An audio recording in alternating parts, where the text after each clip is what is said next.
اللهم كن لوليك الحجة ابن الحسن صلواتك عليه وعلى آبائه في هذه الساعة وفي كل ساعة وليا وحافظا وقائدا وناصرا ودليلا وعينا حتى تسكنه أرضك طوعا. اعوذ باللہ من الشیطان اللعین الرجیم. بسم اللہ الرحمن الرحیم. الحمدللہ والصلاة والسلام علی رسول اللہ واہل بیتہ الطیبین الطاہرین المعصومین.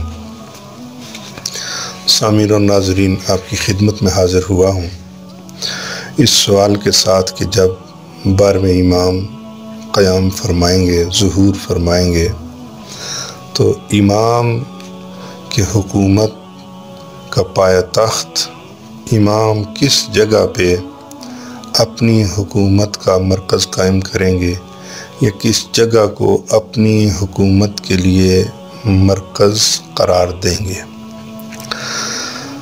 تو جیسے کہ مطالعہ کیا گیا اور روایات کو دیکھا گیا تو اس نتیجے تک بات پہنچتی ہے کہ جب امام ظہور کریں گے، امام کا ظہور ہوگا مکہ میں، اس کے بعد امام مکہ سے مدینہ کا رخ کریں گے اور مدینہ میں کچھ توقف کریں گے، ٹھہراؤ ہوگا امام کا، اور پھر مکہ اور مدینہ سے نکلتے ہوئے امام سرزمین عراق کی طرف رخ کریں گے، اور یوں امام کا قافلہ چلتا ہوا عراق میں پہنچے گا، اور پھر عراق میں کوفہ کے مقام پر امام قیام کریں گے، اور کوفہ ہی امام کی حکومت کا مرکز ہوگا۔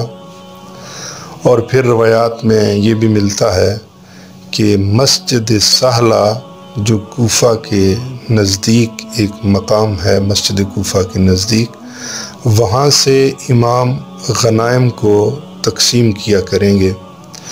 تو گویا کہ جو عالمی آخری اور ایک حکومت ہوگی جس کا پوری دنیا میں نفاذ ہوگا، اور اس حکومت کا حکمران حاکم الہی ہوگا، اور اس کی حکومت کا مرکز کوفہ ہوگا۔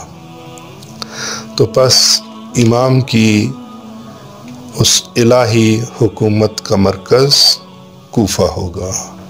والسلام علیکم ورحمۃ اللہ وبرکاتہ۔